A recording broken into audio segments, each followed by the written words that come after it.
Imagine having the clarity and confidence to navigate through life's biggest decisions. Today, we will unlock the secrets to aligning your career, your social life with your true purpose and it not being affected.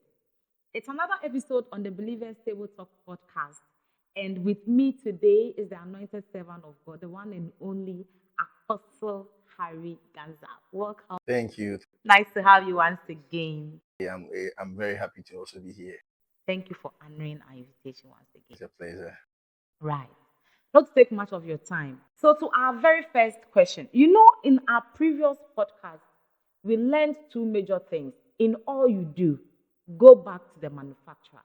Now you've gone back to the manufacturer, you've been told what is expected of you, what you are about in life.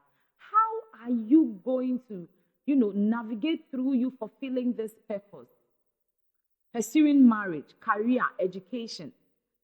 There must be a balance somewhere. And that is what we are going to talk about today. I can assure you that today's podcast is going to be very interesting. And as usual, this is the only podcast that we say it as raw as you can get. We don't have to beat about the bush. So remember, and by the time you are done today, you will definitely have a lot to learn. Amen. Apostle Ari, my first question, how can one align their career goals and lifestyle with their personal values and purpose? Okay, so how to align your career goals? Your career goals. That's number one. Number Your two, lifestyle. your lifestyle, the way you want to live. Right. And then With your personal values personal values and purpose. Okay. Everybody's lifestyle is a cumulative impact of his um, values. Mm-hmm. You understand what I'm saying? Break it. Okay, so what I'm saying is that the kind of life I'm living now is my lifestyle. Right. And what informs that lifestyle has its bedrock in my values. You understand? So my values sponsor my lifestyle. Okay. Do you understand Yes, what I'm I saying? do now. Okay, so because my values sponsor my lifestyle, now I'm in a career. Now, how do I balance my career with the kind of life I really want to live? Not forgetting your purpose. Not forgetting my purpose. Okay, so to begin with, to even choose a career, you should choose a career that marries your purpose.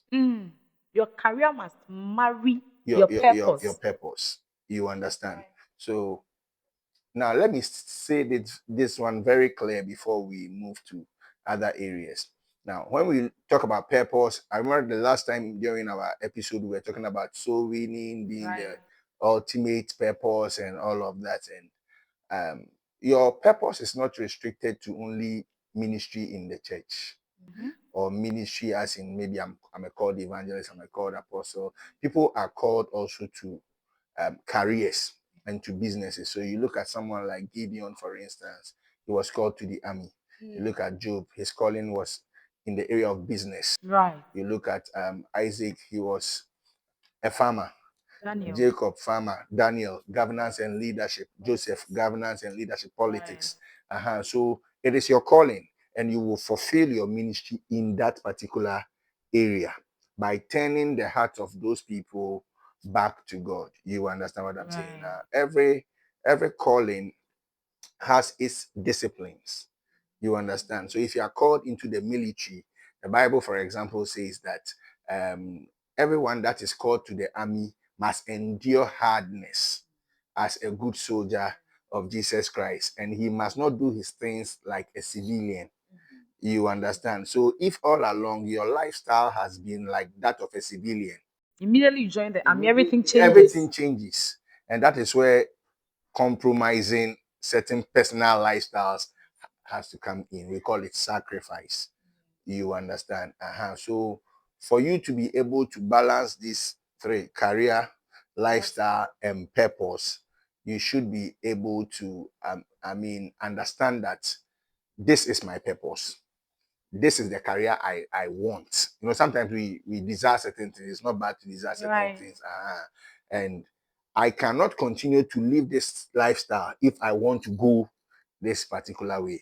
You understand? Yes, I Or do. I can forgo this career just so that I can be myself.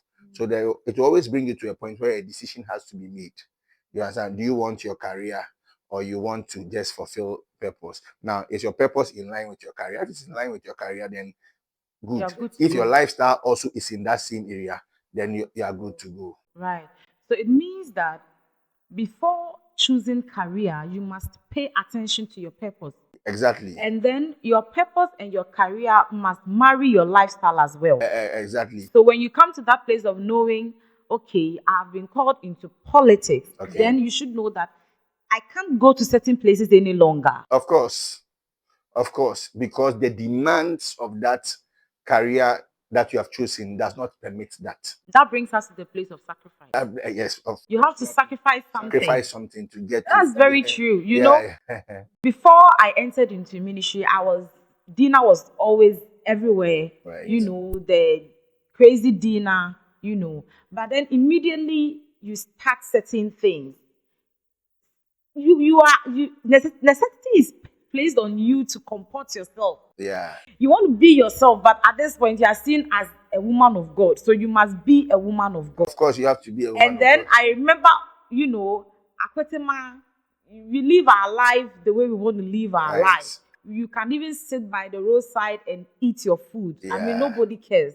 But immediately you get to a certain point in life, you realize that you The can't do ethics these things doesn't, again. the ethics It of doesn't that. permit. Sometimes I miss it. You know, sometimes you miss it, but it comes with some of these Of sacrifices. course, yes. It's not everything you miss that you can have. Right. You can't go back to No, certain no, no, things. no, no. Paul said something. He said, when I was a child, I thought as a child, I understood as a child. I did my things as a child. But when I grew up, I learned to put childish things aside. Right. So it is one of the very important things that you need to pay attention to if you want to really rise. And you should be ready to lose people. Of You should course, be ready to lose certain friends. Because when you are ready to live your life according to your purpose and your career, that is, if you are very focused, a lot of friends will leave your life. right. And the pain of losing people, Yes. can we touch a little on that? It is, let me put it this way. You would always lose people. There's always a mountain climbing experience in the pursuit of purpose. Jesus in Matthew chapter 5, for instance, and seeing the multitude. Now, all your friends fall into the category of the multitude. Of the multi. Then he went up into a mountain. And when he was set, the multitude didn't join him up there. His disciples came unto him. So disciples are always a fewer portion out of the lot who are willing to climb together with you. It means they are ready to sacrifice. They are ready to also leave their friendships and the acquaintances that they have in the multitude and then also come to where you are. So naturally, anybody who wants to, or anyone who wants to climb up is bound to lose some people. You understand? If you are called into royalty or you are here, let's say today, you are the next Otunfo. After this Otunfo fulfills all his mandate and everything, and God calls him home, and there's another Otunfo. And they will start training the person to walk like a king, talk like a king, act like a, you must smell royalty. Like Esther in the Bible. Yes, you just can't behave like every that's other true. person, and that alone puts a certain restriction in the area of the people who can come around you, the people you can hang around. There are some of the people you can't just travel with them. And You have to to add leave up them to at the what base of the Apostle mountain. is saying, one thing I can personally share from my experience, I noticed that it's like an exchange. God takes out, but He always brings in. Right. And what He gives back to you is always better than what you have lost. Of course. When you are fulfilling purpose, you will lose some people, but remember that there is always a better replacement. That's right. You might be like me, you are always afraid to lose people. Remember, some things are part of life, you can never avoid them. So, like Apostle is saying, there will always be the disciples out of the multitude. Now, to our next question. Right. How can one prioritize quality time with their spouse while pursuing purpose? Because also, a lot of marriages are going through serious challenges because either the man is pursuing purpose, not only Similarly, in ministry, like you're saying, the woman is pursuing purpose. Now, for there is, one or two conflicts in the marriage. Some things are not properly done, and the excuses, I'm following my dreams. There should be priority, okay, prioritization, and there should be goal setting. Also, like it moves together. Then you look at time management, okay. Then you look at communication. You look at flexibility and adaptability. These are all things that should um, should be looked at if you truly want to succeed as a family person. Okay, Whilst pursuing purpose. whilst pursuing your purpose. Now, you look at somebody like Paul, Apostle Paul in the Bible.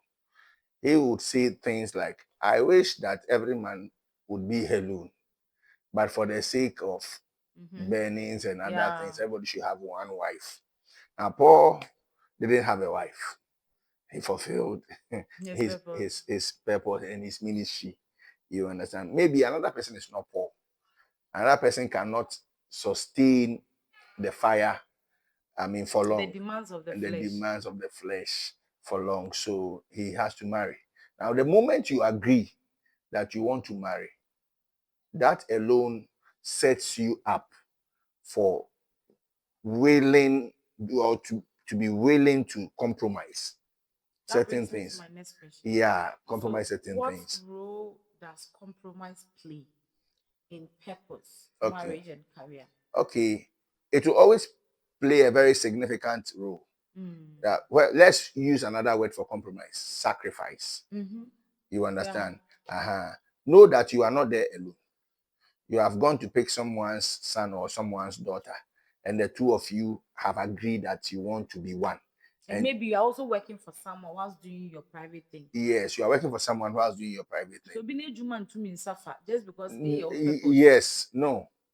You understand? That's what I'm saying. It must be a win-win affair.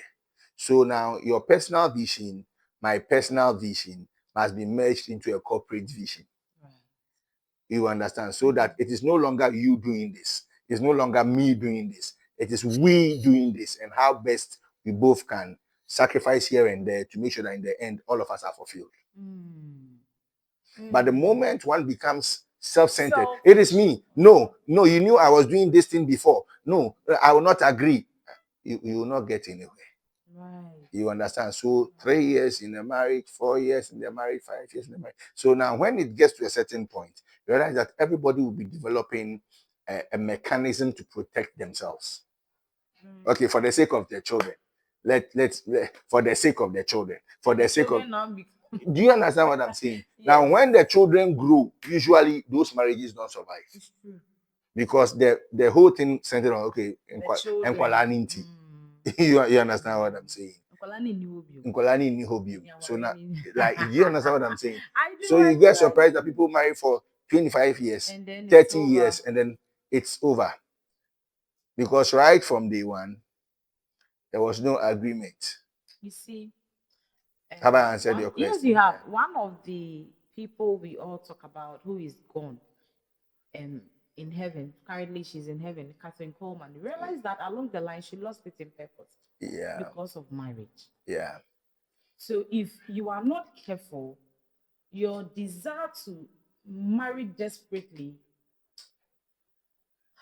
I don't want to use the word can let you forsake your purpose, but if you are not careful, you can forsake your purpose in the name of marriage as well. So there must always be a striking balance somewhere. Yeah. And sometimes it boils down to what we look out for. I am tackling this thing very carefully because if there is a self-interest or a selfish agenda at the base, it will affect every other decision we make. Like, you understand what I'm saying? It will affect every other decision. Like picking Catherine Coleman, for example. This person, I think she got married to, was somebody else's husband, I'm told. If not, you understand what I'm saying? At the end of the day, not even that. she was doing well on her own. On her But own. like you were saying, the desire of the first, sometimes, and also I think society contributes to that. Yes, society Even if you contributes are to. fulfilled in the area of purpose and you are not married, it looks as if you are not complete. That is why you and it's must wrong. not have an identity crisis. Those who fall for things like that have an identity crisis in the first place. I don't know who I am, so I need validation from society. You understand? So needing validation from society now moves me to want to please society. And do you know my next question is, how can one maintain their identity? Okay. Self-care So and I'm even, exactly. yeah. So because a lot of people in the name of spirituality have also neglected self-care. Right. And some people also in the name of purpose have also neglected self-care. There are some people that just when they are hitting it, then you hear, oh, they are down. How can you maintain your identity, your self-care, and your spirituality? Simple. So that at the end of the day, your purpose will also not take you away from God. Simple. Let God be your role model. He worked for 6 days, rested on the seventh day. God worked for 6 days. He rested on the seventh. So even God rested. Yes. So let God be your model. So work for 6 days. And he, in fact, as part of even the temple commandment, he told you that remember the Sabbath and keep it holy. So not resting does not really make you over, like you are so hardworking, you kill yourself. No, so you should work, but rest. Rest is as important as work. You understand? So work, but rest. Identity. Yeah. Don't have an identity crisis. I think that everybody should know that they are enough. You understand? I'm enough. Yeah, yes, you are enough. And you are unique. And you can't be someone else. That means if you are enough, you don't need anybody. You need God. You need God and you need others. But you don't need other people's validation solely to be you. You understand? I'm enough. Yeah, you are enough. There cannot be another Dina. No. I can't beat you into the shape of Harry. No. You understand? And I am Harry. There was one time there was a conflict resolution. You understand? I was involved. Yeah. And then one of my mentors said, so, Pastor Harry, you have to pretend like all is well. Then my father, Reverend John, said, sir, please, excuse me, please. The Harry I've known, he's just, he will not, no, he can't pretend. I can't pretend. If I'm not for it, I'm not for it. You can't force me to smile and no.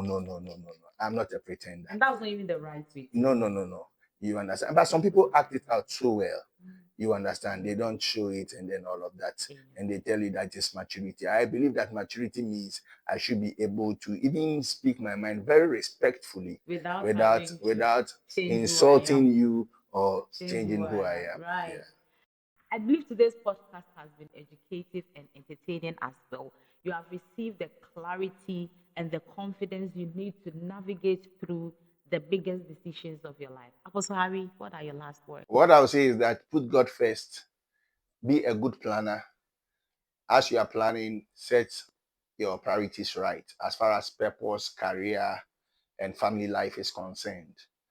Make sure that you are not selfish. If you can fulfill your purpose alone and you think you don't need a spouse, make sure you don't go pick anybody's son or daughter and frustrate the person. You should be able to focus on your purpose. Jesus was never married. Paul was never married. But if you decide not to be Jesus and you decide not to be Paul and you decide to marry, then make sure that you are ready to build a team. And I would like you to see a team as an acronym. Together, everybody achieves more. Right. So you play your part, your spouse plays their part. Where you have to sacrifice, you both sacrifice. Where you have to be flexible, you are both flexible. Where you have to adapt, you are both adaptable and then or adaptative. And then you'll be able to scale higher heights. God bless you. Thank you for watching today's episode. Remember, this is Believers Table Talk Podcast. Real talk, real faith. Remember to subscribe and share. God bless you. See you again in our next episode. Bye.